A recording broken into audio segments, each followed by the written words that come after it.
Hello प्यारे बच्चों। आज का जो टॉपिक है वो है आवर एनवायरनमेंट, जो बायोलॉजी से है। ये बहुत एक इम्पोर्टेंट टॉपिक है क्योंकि 5 नंबर का आता है। बहुत आसान होता है। आसान इन द सेंस, अगर आप इसके सारे टर्म समझ गए, सारी डेफिनेशंस आपको क्लियर हो गई, तो ये बहुत ही प्यारा सा एक चैप्टर है जो आपको स्कोर करके देता है अच्छे से मार्क्स।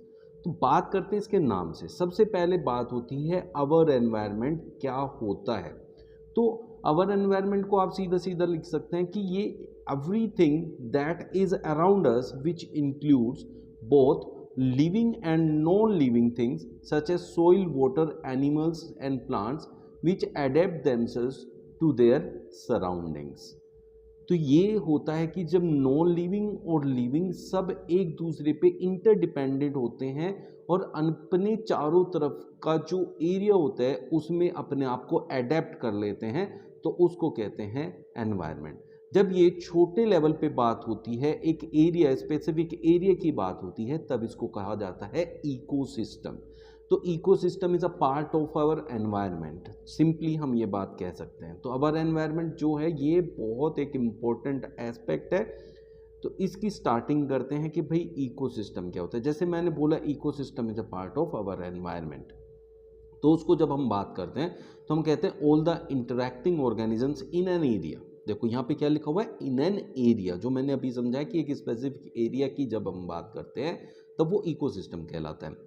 तो all interacting organisms in an area together with the non-living constituents of environment forms an ecosystem। it means यहाँ आपके living and non-living जो है एक दूसरे पे interdependent होते हैं और interact करते हैं एक दूसरे से। तो इसलिए हम कह सकते हैं ecosystem is divided या made up of two types of components। एक होता है biotic, एक होता है abiotic।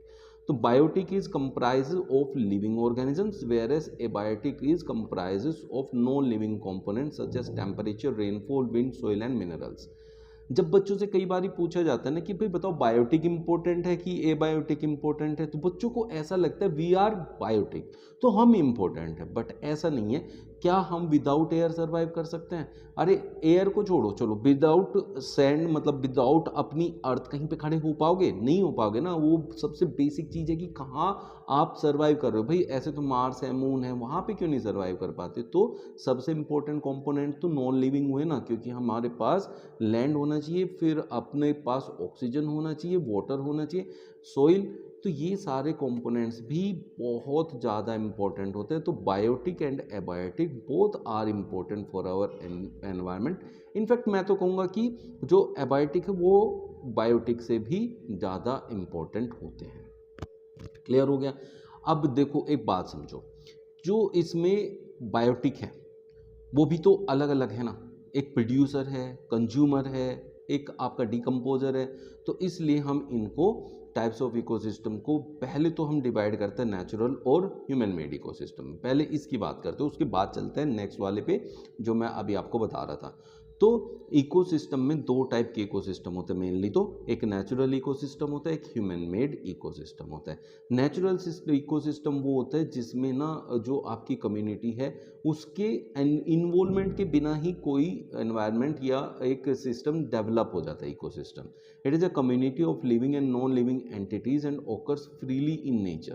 Pond's, lakes, forest. अब देखो जैसे आपका फॉरेस्ट, उसमें ना तो हम जाके इरिगेशन करते, ना ही हम फर्टिलाइज़र डालते, ना ही हम मैन्योर डालते, फिर भी वो ग्रो करता है बाय इटसेल्फ। तो उसी टाइप को कहते हैं नेचुरल इकोसिस्टम। जबकि ह्यूमन मेड इकोसिस्टम में क्या होता है कि हम लोग सारे काम करते हैं, उसको डेवलप करने में पूरा एफर्ट लगाते हैं, तब जाके वो डेवलप होता है। तो हम कहते हैं it is human made structure where biotic and abiotic components are made to interact. वहाँ पहले वाले में वो अपने आप से इंटरैक्ट करते हैं with each other for survival. It is known as artificial ecosystem. Crop field हो गया, गार्डन हो गया, एक्वेरियम हो गया, ये बोटेनिकल गार्डन हो गया, लाइक दिस। ये सब होते हैं आपके ह्यूमन मेड इकोसिस्टम।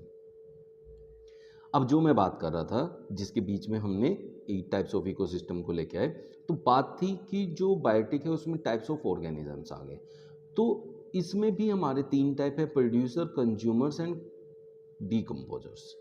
भाई प्रोड्यूसर्स वो होते हैं जो प्रोड्यूस करते हैं। प्रोड्यूस कौन करेगा? जो खुद से करेगा। मतलब क्या है कि हमारे पास फोटोसिंथेसिस की हेल्प से ऑर्गेनिक सब्सटेंसेस को इनऑर्गेनिक में कन्वर्ट करने के प्रोसेस को हम कहते हैं जो है प्रोड्यूसर्स। तो वो खुद से अपना खाना बना लेते हैं, जबकि जो उस खाने पे डायरेक्टली या इनडायरेक्टली डिपेंडेड होते हैं उनको कहते हैं हम कंज्यूमर्स। उसमें हम लोग भी आते हैं, but consumers are saprophytes, holozoic, parasites, जो कि अलग अलग कैटेगरी हो गई किसकी, कंज्यूमर्स की। तो ये अलग अलग चीज़ों पे डिपेंड करता है, ठीक है। फिर आता है डिकम्पोजर्स। डिकम्पोजर्स होते हैं जो कि सफाई करने का काम करते हैं। दे आर मोस्ट इंपॉर्टेंट, जो कि हमारे एनवायरनमेंट को क्लीन करने में हेल्प करते हैं। The micro organisms that convert the dead remains of plants and animals to humans are called decomposers. इसमें आते हैं फंगाई, बैक्टीरिया, जबकि प्रोड्यूसर्स में आते हैं plants and some bacteria, fungi. देखो, producers are organism that produce their own organic matter using an external source of energy. तो उसमें ट्री एक इंपॉर्टेंट पार्ट है। दीज आर डिकम्पोजर्स, प्लांट पे डायरेक्टली डिपेंड करते हैं। ये था आपका कंज्यूमर्स, जो प्लांट्स पे डायरेक्टली डिपेंड करते हैं, और ह्यूमंस हो गए जो इनडायरेक्टली डिपेंड करते हैं, ठीक है। डिकम्पोजर्स जो आपके एनवायरनमेंट को क्लीन करने का काम करते हैं, ये आपके सामने कुछ एग्जांपल्स उसके रखे हुए हैं। ये देखिए, तीनों को एक साथ अगर आप देखना चाहते हैं, प्रोड्यूसर, कंज्यूमर्स एंड डिकम्पोजर्स। अब आता है food chain. What is a food chain? The series of organisms taking part at various biotic level forms a food chain. Means सबसे पहले प्रोड्यूसर आता है, फिर प्राइमरी कंज्यूमर, फिर सेकेंडरी कंज्यूमर, फिर टर्सरी कंज्यूमर्स, ठीक है। तो ये हर एक लेवल पे जो बनता है उसको हम ट्रॉपिक लेवल कहते हैं। तो सबसे पहला जो ट्रॉपिक लेवल है is made by autotrophs. Autotrophs मतलब प्रोड्यूसर्स। ये क्या करते हैं कि जो सोलर एनर्जी है उसको कन्वर्ट करते हैं फॉर्म ऑफ एनर्जी, जो कि डायरेक्टली और इनडायरेक्टली यूज की जाती है कंज्यूमर्स के थ्रू। फिर उसके बाद आते हैं प्राइमरी कंज्यूमर्स, जो कि सेकेंड ट्रॉपिक लेवल होता है। वो क्या होते हैं, वो डायरेक्टली प्लांट्स को खाते हैं, तो दे आर हर्कोल्ड हर्बीवोरस। जबकि जो हर्बीवोरस को खाते हैं उनको कहते हैं स्मॉल कार्निवोरस या सेकेंडरी कंज्यूमर, जो कि थर्ड ट्रॉपिक लेवल कहलाता है। और द लार्जर कार्निवोरस या फिर टर्सरी कंज्यूमर्स होता है फोर्थ ट्रॉपिक लेवल पे। तो इसमें एक क्वेश्चन आता है, सर फिफ्थ ट्रॉपिक लेवल कहाँ गई, आगे कोई ट्रॉपिक लेवल बनेगा? वो भी आगे हम डिस्कस करते हैं, ठीक है। ये है आपका फूड चेन। देखो, सबसे पहले हमारे पास यहाँ प्रोड्यूसर है, ये रहा, उस पर डिपेंड होने वाला कंज्यूमर, ठीक है। तो ऐसे चलेगा। फिर ये इस पे डिपेंड करेगा, ये दोनों मतलब इस पे डिपेंड करेंगे, ये फिर इस पे डिपेंड करेगा, ये इस पे डिपेंड करेगा, ये इस पे डिपेंड करेगा, ठीक है। तो इस पे ये डिपेंड करेगा, तो इन सबको खाने वाले, तो like this makes a food chain, ठीक है बच्चों। अब बात आती है कि फूड चेन के अंदर जब एक ट्रॉपिक लेवल से दूसरे ट्रॉपिक लेवल पे एनर्जी पास होती है, तो वो सिर्फ एक लेवल का 10% ही दूसरे लेवल तक पहुंच पाता है। उसी को कहते हैं 10% flow of energy in an ecosystem, जिसमें 10% ऑफ एनर्जी एक ट्रॉपिक लेवल का दूसरे ट्रॉपिक लेवल पे पास होता है। इसलिए अगर आप देखें तो ये एक जो ट्राइंगल टाइप बना हुआ है यहाँ, दिस ट्राइंगल, ये देखो नीचे की तरफ से इसके पास एरिया बड़ा है तो एनर्जी ज़्यादा मिलेगी, फिर एनर्जी दूसरे लेवल पे कम हो जाएगी, तीसरे पे और कम, चौथे पे सबसे ज़्यादा कम हो जाएगी। तो इसीलिए हम कहते हैं कि जैसे जैसे लेवल्स आगे जाते जाएंगे वैसे वैसे एनर्जी कम पास होती जाएगी, ठीक है। तो इसीलिए फोर्थ या थर्ड या फोर्थ लेवल के बाद का जो सर्वाइवल है किसी का भी, वो बहुत मुश्किल हो जाता है। इसलिए थर्ड या फोर्थ लेवल पे आके एक फूड चेन आपकी खत्म हो जाती है। बट इसमें जो एक इम्पोर्टेंट बात है वो है कि 1% ऑफ एनर्जी जो है, ये है कि जो प्लांट्स होते हैं वो सनलाइट का सिर्फ 1% ही ट्रैप कर पाते हैं। उसके आगे जो भी फ्लो होगा एनर्जी का, वो 10% ऑफ द लेवल होगा।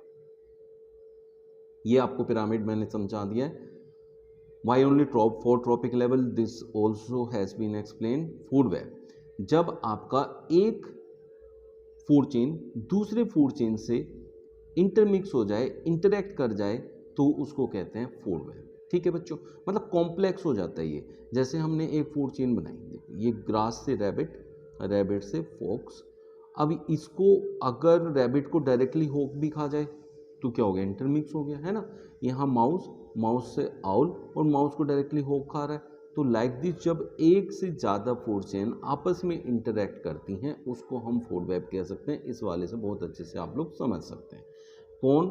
इसको ग्रास ऊपर खा रहा है, ग्रास ऊपर को फ्रॉग भी खा सकता है, रैट भी खा सकता है, रैट को पाइथन खा सकता है, फ्रॉग को भी पाइथन खा सकता है, और रैट को ईगल भी खा सकता है, रैट को वोल्फ भी खा सकता है, वोल्फ को ईगल खा सकते हैं। तो ये सब इंटरमिक्स हो गए, this is called a food web. मतलब उलझ गया, जाल क्या होता है, उलझा हुआ।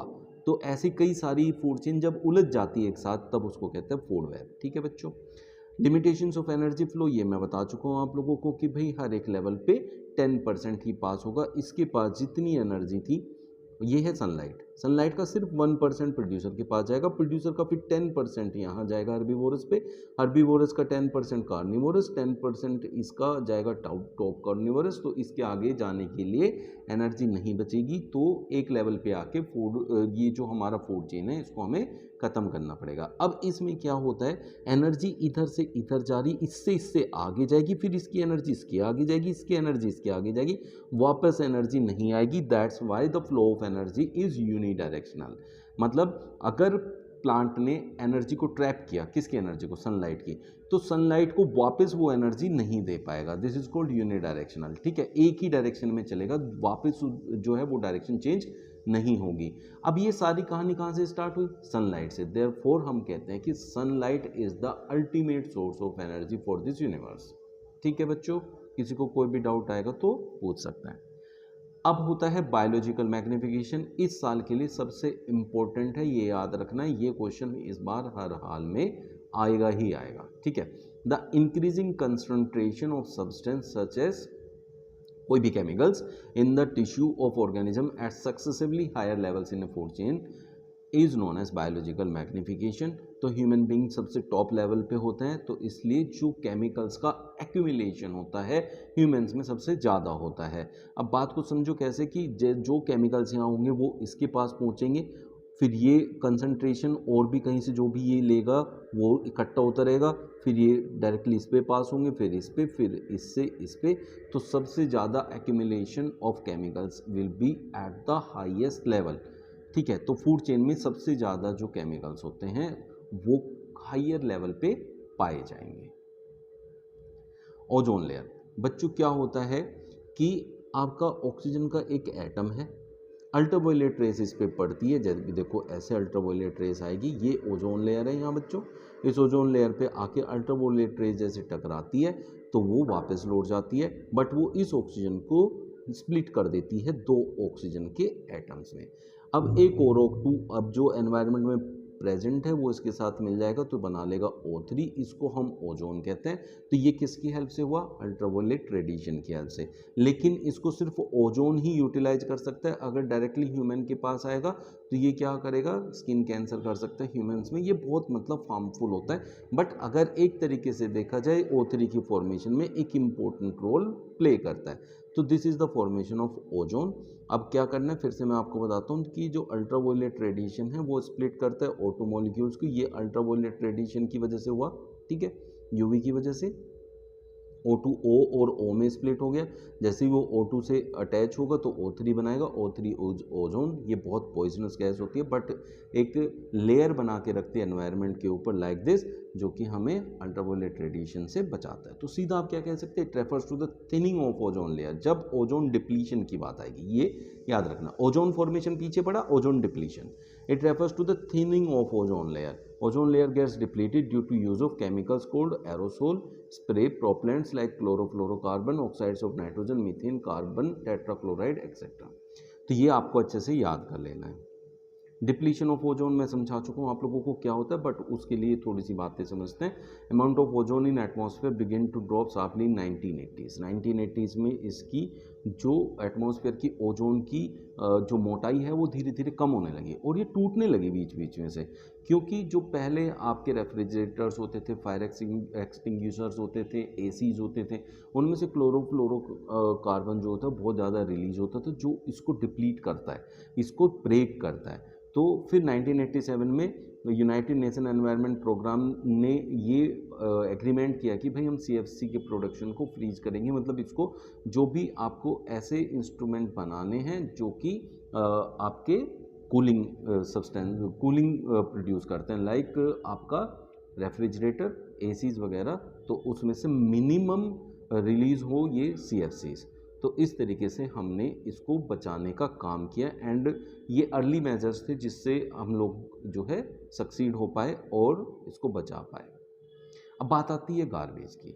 गार्बेज क्या होता है? Refers to trash, waste material, unwanted और यूज्ड प्रोडक्ट्स जो हो जाते हैं। अब वो हमारे किसी काम के नहीं रहे तो उसको गार्बेज कहते हैं, तो उसको हमें क्लीन करना है, अब उससे साफ करना है। तो अब बात आती है कि ये जो गार्बेज है, ये गार्बेज कितने टाइप का होता है? ये दो टाइप का होता है, एक बायोडिग्रेडेबल वेस्ट होता है, एक नॉन बायोडिग्रेडेबल वेस्ट होता है।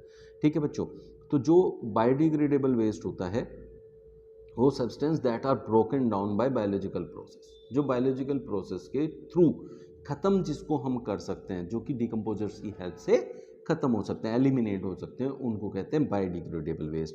जो कि आपके ब्रेक डाउन नहीं हो सकते एंजाइम्स के थ्रू, उनको कहते हैं नॉन बायोडिग्रेडेबल। ठीक है बच्चों, तो यहाँ से आप पूरा इस कहानी को समझ सकते हैं।